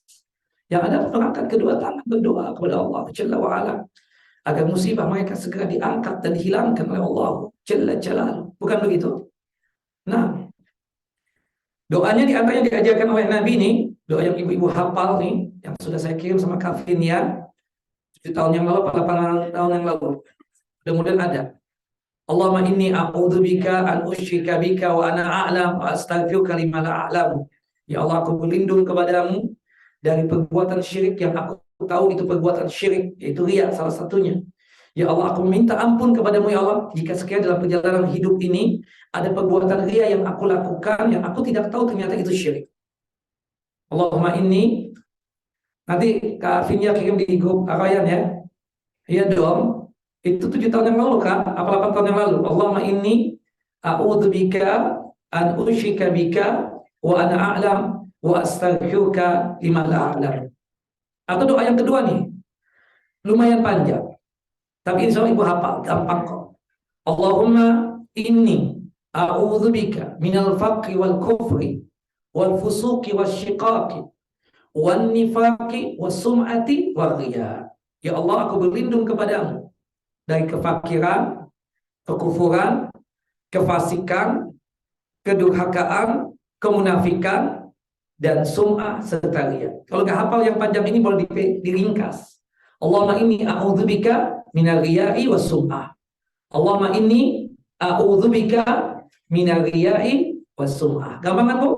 Ya baca. Allahumma inni a'udzubika minal riya'i was sum'ah. Itu cara yang paling hebat itu. Minta perlindungan kepada siapa? Allah. Yang kedua, kita melatih diri kita ini untuk menyembunyikan amalan kita. Latih, sembunyikan amalan kita. Ya, kadang kan lisan ini keceplosan, ngomong ini, ngomong itu. Kata Nabi dalam satu hadis yang sahih, "Man istata'a minkum an yakuna lahu khabi'un min amalin salihin falyaf'al." Barang siapa di antara kalian yang mampu untuk memiliki amal soleh yang tersembunyi, maka lakukanlah. Sembunyikan amalan, sembunyikan amalan. Kita kan enggak nih Bu, setiap kali kita berubah posisi, kita foto. Kita lihat teman-teman kita bukan di sini ya, yang di sana jauh. Itu ketika misalnya mau umrah nih di hotel, lagi jauh di hotel nih, mau umrah, cek, ubah status. Masuk ke Masjid Haram, masuk nih, cek, mau masuk siap-siap ke Masjid Haram. Subhanallah, di depan Ka'bah doa. Allahumma antas salam, wa minkas salam, wa hayna rabbana bis salam. Ceklah doa. Lagi asik berdoa melihat ya Ka'bah. Kita baca, ubah status lagi. Di depan Ka'bah, alhamdulillah udah selesai tawaf. Meskipun berdesak-desakan, meskipun capek, alhamdulillah. Cek. Kita kan kadang komentar dong, Masya Allah ya, kapan aku diajak? Kan begitu. Iya, subhanallah. Yang lebih lagi komentarnya, siapa tuh di samping kamu? Suamiku lah, gitu kan. Oh, dengan sudah kawin ya, aku pikir kamu masih janda, kan gitu. Ya kan begitu kadang. Komen-komen itu kan lucu-lucu kadang. Ya kan? Allah. Makanya sudah kalau satu grup sama ibu-ibu, aduh ampun, nggak ada. Kita laki sendiri kadang minder. Ya Allah. Apalagi kalau sudah makanan, ya Allah, ya selamat berbuka puasa. Alhamdulillah, hari ini makan kapsa. Alhamdulillah, hari ini makan nasi ulam. Di sini nggak ada lagi ya nasi ulam. Kebenaran masih banyak tuh. Nah, enak nasi ulam. Nah, nanti dibawakan sama kambing. Ya. Saya yakin ibu-ibu nggak bisa bikin nasi ulam, yakin. Nah, wallahu a'lam bishawab. Nggak, bukan. Nasi uduk lain lagi. Itu nasi lemak, nasi uduk ya. Kalau manusia, nah, atau bunai. Tapi usahakan, kata Abu Hazim, seorang alim. Uktum hasanatika kama taktum sayyiatika. Sembunyikan amal kebaikanmu sebagaimana engkau menyembunyikan amal keburukan. Kita kan aib nggak ingin ada orang yang tahu kan. Kita balik tuh, gimana caranya amal soleh kita nggak ada yang tahu juga. Ya, tapi memang kalau yang fitnah-fitnah tadi itu harus kita ceritakan, paling nggak sama istri kita, sama suami kita, ya kan? Seperti misalnya ibu bersedekah dengan suatu masjid misalnya, jumlahnya besar. Masa ibu diam-diam aja sama suami? Ketika suami sholat di masjid ini, DKM udah datang, Masya Allah, kita duduk makan-makan dulu di sini. Ada apa nih suaminya? Makasih banyak loh santunannya. Santunan apa? Kemarin titipan dari istri sudah diterima loh. Apa Pak? Ya Allah, tuh suaminya bukan senyum-senyum sini dalam hati, lu nggak ngomong ya, meskipun itu duit kita pribadi Bu, ngomong sama suami ya, daripada nanti perang dunia ke-22. Bukan apa-apa, suaminya nggak merasa dihargai banget kan, ibu sih alasan Masya Allah supaya jangan ria. Mana ada Bu di antara ibu yang ria dengan suami sudah puluhan tahun rumah tangga itu, biasanya sudah biasa-biasa aja udah. Al-hub, kecintaan pun mulai berkurang kan Bu? Nah, udah mulai berkurang kalau sudah tua-tua begini ya. Kadang rumah apa kamar terpisah, lebih deman sama cucu, bukan begitu? Sama suaminya sekedar minta fulus doang. Bah, itu bah yang ini bah, oh ya. Nah, ya kan abah manggilnya kan, abah. Loh, kakak mau manggilnya siapa? Abah kan? Apa anu abang ya seperti itu. Nah, beb ya. Tapi yang ketiga nih, cara untuk apa? Menghindari penyakit ria. Merenungkan tentang nasib orang yang ria di dunia dan di akhirat. Ya Allah, kesian. Bayangkan orang punya penyakit ria ini menggantungkan nasib dia itu kepada makhluk, kepada manusia. Ya, mereka menggantungkan kebahagiaannya kepada sejumlah manusia yang dia sukai itu. Subhanallah, dia sudah penampilan keren nih. Dari rumah tadi kan keluar 1 M kan, dari kepala, dari hijab sampai sepatu itu tadi. Itu lama tuh, sudah tukang salon datang apa semua. Pas ketemu besti-bestinya bilang, halo, assalamualaikum, baik. Sudah diangkat. Kemudian jam tangan dikelihatan apa semua. Akhirnya dia nggak terpaksa dong. Lu nggak pada lihat gue nih? Apa ya? Gue nggak paham nih. Nggak lihat nih, nggak lihat. Oh, iya. Ya Allah, cantik banget. Nah, mulai itu agak senyum sedikit. Tapi kan itu yang betul-betul polos ya, bisa ngomong. Tapi yang nggak bisa ngomong, artinya disimpan di hati aja. Dia datang ke rumah cemburu. Kenapa lu kata suaminya? Masuk langsung ke kamar. Ngaca lagi. Ya. Nah kan begitu. Karena dia memang menggantungkan kegembiraan itu sama orang. Akhirnya nggak ada yang memuji itu. Allah coba begitu. Dan kesian seperti itu. Maka oleh sebab itu, jangan sampai kita menggantungkan kebahagiaan dengan siapa? Dengan manusia ingin dipuji dan seterusnya. Apalagi berkaitan dengan amalan akhirat. Nah, kalau orang yang melakukan amalan akhirat tapi ria di dunia ini, nanti akan dibongkar oleh Allah Jalla wa'ala di hari kiamat. Sebagaimana yang Allah sebutkan dalam surah At-Tariq ayat yang ke-9. Yauma tublas sarair. Pada hari itu ditampakkan segala rahasia. Dalam hadis Nabi SAW, Rasulullah mengatakan, Man sama'a sama Allahu bihi. Barang siapa yang memperdengarkan amalan di dunia, Allah akan memperdengarkan tentang aib dan keburukannya di dunia juga. Wa man yuwa'i yuwa'illahu bihi. Dan barang siapa yang ingin memperlihatkan amal perbuatannya, Allah akan memperlihatkan tentang aib dan keburukannya nanti di akhirat. Allahu Akbar. Itu yang ketiga ya. Kita renungkan tuh nasib kesian tuh orang ingin dipuji. Kadang ada apa kayak request gitu loh. Kan sengaja nanya, Kavin ya gimana? Aku sudah ini enggak? Oh iya toh. Iya subhanallah. Kalau Bang Haris yang nanya begitu nggak ada masalah. Ini subhanallah. Ya gimana nih? Kalau kita nanya karena sohib apa ya itu. Kadang kan kita nanyakan, minta pendapat. Minta pendapat itu tujuannya untuk apa? Dipuji. Waliyadzubillah. Kemudian selanjutnya yang keempat, cara menghindari penyakit ria. Merenungkan hakikat orang yang diharapkan pujiannya. Kan karena pejabat, orang atasan, orang tajir, kaya, dan tajirah, dan seterusnya. Kita berharap pujian dia kan? Ibu-ibu, belum tentu dia lebih baik daripada kita di sisi Allah. Bukan begitu? Kenapa ibu cari pujian dari dia? Belum tentu kan? Kapan nyembah itu kadang. Saya perhatikan itu kalau ketemu seseorang juga sampai ciumnya itu bolak-balik. Kan begitu? Sampai bolak-balik pernah nggak? Merenungkan hakikat orang yang dia harapkan pujiannya. Merenungkan hakikat orang yang dia harapkan pujiannya.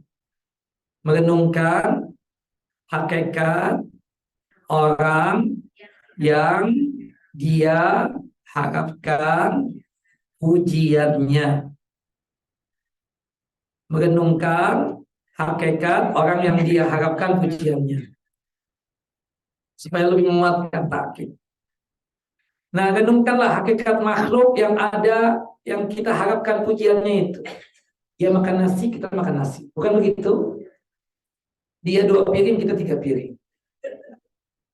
Ya kan? Kata-kata sama kan? Tapi kenapa kita itu berharap pujian dari dia itu? Maka sekali lagi nih ibu-ibu, belum tentu dia lebih baik dari ibu di sisi Allah Jalla wa'ala. Bisa jadi ibu lebih solehah banget ketimbang dia. Kenapa mengharapkan pujian dari dia? Seperti itu. Kita berharap pujian kepada siapa? Oh, pujian kepada Allah, bukan pujian dari manusia. Seperti itu. Wallahu a'lam bishawab. Tapi kalau pasangan suami istri nggak ada masalah ya kan? Saling memuji itu wajar. Minta pendapat itu wajar. Malah kalau suami nggak ada pujian itu kita merasa gimana gitu loh. Coba nenek misalnya, cantik nggak? Pakai mau kena begini ini. Oh cantik banget, tapi lebih bagus lagi kalau pakai baju abaya yang begini nih. Oh yang mana? Nanti aku belikan. Ternyata dibelikan apa? Baju abaya yang itu, yang kelelawar itu. Kan ada, masih ada kan? Tapi Indonesia bagus-bagus, Masya Allah. Kita kan cinta apa? Made in Indonesia ya, cinta dalam negeri ya, seperti itu. Barang dalam negeri ini kita cintai lah. Bagus-bagus model-modelnya. Kalah yang India, yang Abu Dhabi kalah sama Indonesia. Indonesia macam-macam tuh ya. Ya, French Himar itu bukan dari sana, dari Indonesia itu. Cuma supaya namanya keren kan kita suka yang dianggap yang keren-keren begitu. Coba kalau namain Indonesia Himar, kayaknya nggak ada yang beli. Tapi kalau sudah pakai himar, Prancis. Padahal kapan perempuan Prancis pakai himar itu, pakai kerudung itu nggak ada. Ya kan kalau sih nggak ada, malah dilarang di sana kan. Seperti itu. Itu kan buatan kita aja, mencocok-cocokkan aja kan seperti itu. Allahu a'lam. Terakhir Bu, supaya menghindari penyakit ria ya,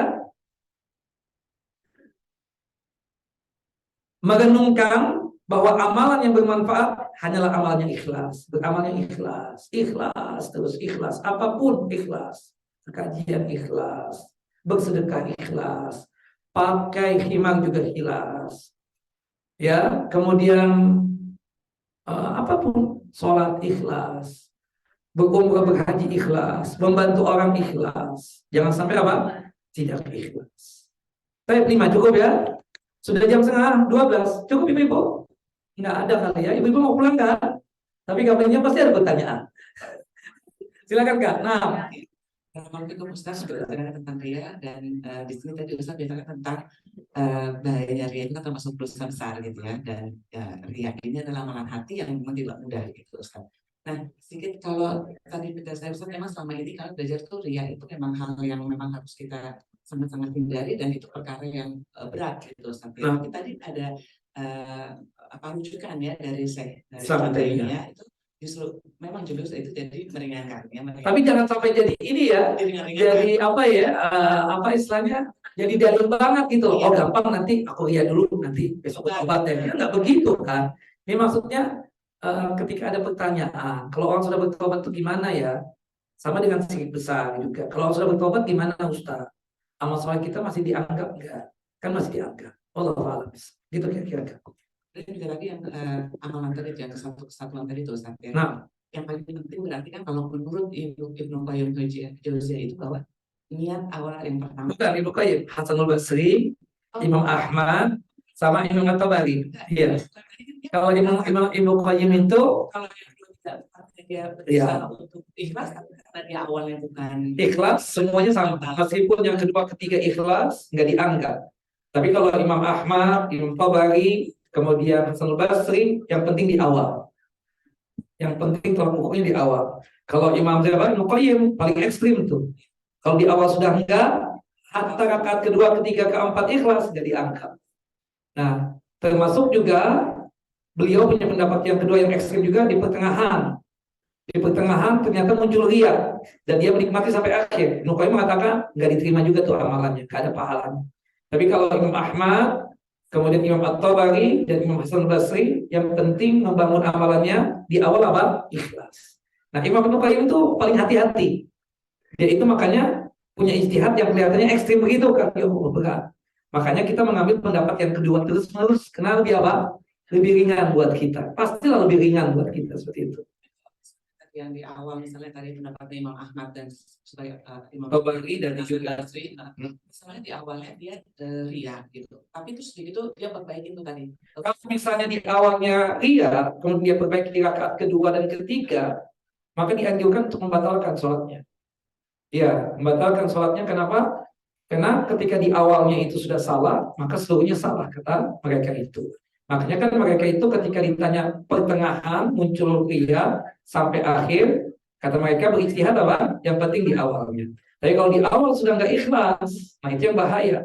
Maka alangkah baiknya dibatalkan aja tuh amalannya. Allahu a'lam bishawab. Nah, Ustaz, kalau itu tentang hadis tadi yang 3, yang perkara pertama di kisah ya, itu kan perkara ria. betul. Ya. Itu kenapa yang memang mereka semuanya jadi masuk neraka, padahal kalau tadi kita dipelajarin ini kan mau Mungkin dia nggak bertobat sampai akhir. Mungkin dia nggak bertobat seperti itu. Atau bisa jadi memang dari awalnya dia ria kan, bersedekah ria, menuntut ilmu din agama dari awal memang niatannya untuk mendapatkan dunia. Yang ketiga juga berkaitan dengan membela Islam misalnya dari awal memang ria, ingin dipuji oleh manusia, ingin disanjung, ingin dianggap. Bukan dipuji aja, ingin dianggap. Kan kadang tuh kakak pernah nggak lihat di grup WhatsApp itu ada orang yang itu saja yang komentar, itu aja yang kirim, ya kan, yang lain nggak, diam aja. Kita bukan suudzon. Nah, dia ingin diangkat. Ada ilmu loh, kita ada gitu. Cuma kita kadang nggak sadar. Makanya sekali-sekali bolehlah kita jempol kita kasih. Oh bagus banget, ya kan? Oh kirimannya masya Allah. Sekali-sekali bolehlah gitu. Ya, karena dia ingin dianggap. Kalau kita diamkan itu, ya seakan-akan gimana gitu loh dia. Makanya terus menerus dia aja yang komentar. Atau masalah kue cucur dia komentari kan di grup awalnya. Ini kue cucur loh dikomentarin juga. Karena inginnya apa, dia dianggap seperti itu. Nah orang seperti itu kita harus paham tuh cara untuk menghilangkan penyakit yang seperti itu. Yang sampai ada ketersinggungan. Wallahu a'lam bishawab. Baik, ada sahabat apa tidak ada yang bertanya, silakan. Ya silakan Ibu. Ini cuma pengalaman Ustaz, mau tanya aja. Setahun yang lalu saya ketemu teman saya di Facebook. Dia bilang sama saya ternyata dia mualaf. Dari kecil itu sebenarnya saya suka ngaji. Dia ikut saya. Ya. Jadi dia bilang ke saya bahwa saya sebenarnya dari kecil udah tertarik karena memang kamu yang ajak saya. Itu saya jadinya gimana? Kenapa? Itu kan dia dapat pahala loh. Kayak tadi Abu Dzar Al-Ghifari kan nanya, anak tuh pinginnya menikah loh amalan itu. Dia Kayak misalnya kan ada di antara ibu-ibu. Aku sih Ustadz dapat hidayahnya tuh dari Ustadz Subhan. Ya kan ada yang cerita begitu. Aku dari Ustadz siapa misalnya, ya kan? Aku dari Ustadz Joni misalnya, atau dari Ustadz siapa misalnya. Ya kan biasa begitu itu. Nggak ada masalah. Yang penting kita nih, ibu, saya, jaga hati. Kita bilang Masya Allah, Subhanallah. Kan seperti itu. Kalau ada omongan-omongan begitu, Masya Allah, Subhanallah. Mudah-mudahan kita ikhlas ya. Kan doanya kita begitu. Seperti itu. ya nggak nyangka aja sih dia bilang kalau dia mualaf itu kan ngomong.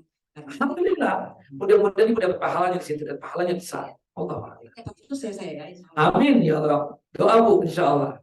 Nah, saya Kalaksmi, ya silahkan.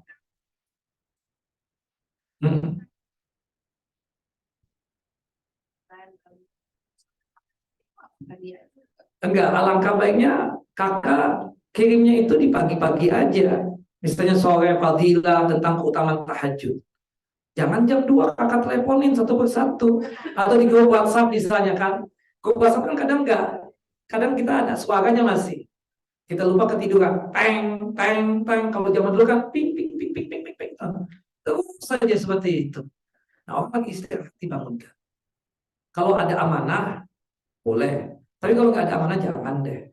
Kayaknya kita kan Masya Allah banget gitu kan. Nah artinya bukan kita mau kakak sih Masya Allah banget gitu loh. Cuma kemasalahan kita itu ngapain kita tunjukkan ke orang gitu loh. Termasuk kepada keluarga kita. Kecuali membangunkan sholat subuh, wudu. Subuh. Tapi kalau tahajud kan mungkin dia sudah tahajud setelah Ba'diyah Isya. Bukan begitu? Nah, dia ingin istirahat langsung. Nah akhirnya kesel. Silakan jam 2 malam, saya pikirkan dia meninggal dunia, makanya kita angkat telepon. Kenapa Kak? Lanjut. Iya. Assalamualaikum.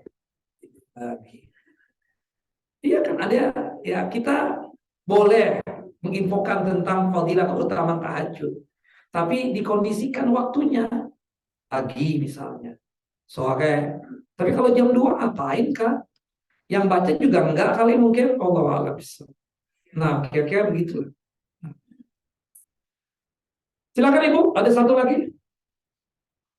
Ya, silakan Ibu. Assalamualaikum warahmatullahi wabarakatuh. Dan kalau misalnya kita mau ngajak berbuat baik, misalnya gini, ada teman-teman ikutan bantu ini dong, saya lagi mau bikin artis bantu dong, itu Masalah dia ya. enggak. Itu pelayan tiap Jumat dapat kita tuh sumbangan Ustadz ini pembinanya, Ustadz Azhar bin Khalid bin Zaid, Ustadz Ahmad Bazhar. Kita sumbang, ya kan? Untuk pembangunan tahfidz, bantu dong, ya kan? Seperti itu. Enggak ria lah Kak. Itu kan dalam rangka untuk mengajak kebaikan kepada siapa? Untuk beramal soleh, fisabilillah. Ya enggak. Kita ngajak teman-teman kita untuk berbuat baik. Kayak dakwah begini. Nanti bahaya loh kalau omongan itu berarti ceramah nggak boleh nanti. Ya kan? Karena kan ini mau nggak mau ngajak kepada kebaikan seperti itu. Makanya kan setiap kali beramal itu tanamkan keikhlasan, ikhlas seperti itu. Allah a'lam. Nah, tapi ibu ya pinginnya sampai zuhur, cuma kan kita harus taat ya peraturan, jangan sampai jadi muskilah nanti buat kita. Nah, barakallahu fikum, sallallahu Nabi Muhammad wa ala ali Muhammad kama shallaita ala Ibrahim wa ala ali Ibrahim innaka Hamidum Majid. Allahumma barik ala Muhammad wa ala ali Muhammad kama barakta ala Ibrahim wa ala ali Ibrahim innaka Hamidum Majid. Kafinya mau tutup silakan. Udah, aku cuma itu aja, selawat aja. Yang tutup masyarakat. Barakallahu Ustaz untuk pencerahannya. Kami telah diilmui oleh Ustaz tentang masalah riya. Kembali lagi bahwa suatu amalan itu diterima oleh Allah dengan dasar keikhlasan, dan setan itu selalu mengganggu kita manusia untuk selalu tidak mengikuti apa yang diperintahkan oleh Allah, dan pintu-pintu riya itu banyak setan sebarkan ke kita. Mudah-mudahan dengan ilmu ini Allah terus menuntut kita, membimbing kita untuk terus memurnikan niat kita, mengamalkan sesuatu itu karena ikhlas dan niat karena Allah semata. Wabillahi taufiq, mohon maaf apabila banyak kekurangan. Terus dukung kami Arena Rawangsa melalui Bank Syariah Indonesia atas nama Farhan Ramayanti. Wassalamualaikum warahmatullahi wabarakatuh. Assalamualaikum. Sudah tadi. Subhanallah wa bihamdika asyhadu an la ilaha illa anta astaghfiruka wa atubu ilaik. Sudah tadi.